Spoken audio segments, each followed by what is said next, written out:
Chaos, the source of energy and fortune lord of fate throwing dice. Today I'll show you a fantastic dice tower, Chaos Flame.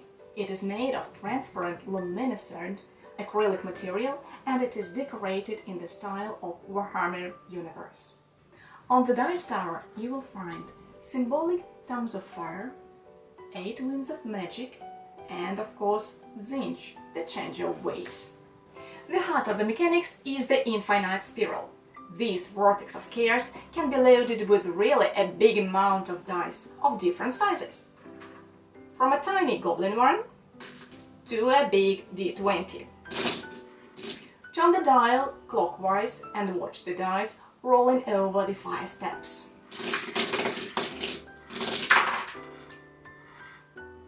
If there are a few dice, spin faster. If there are a lot of dice, spin slower.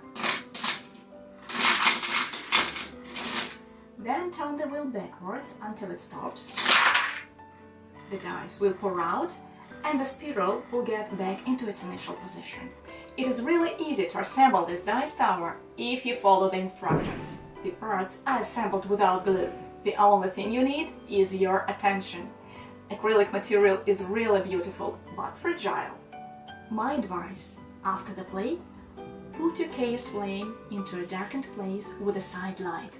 Spin the dial without dice and meditate to the whisper of the infinite spiral.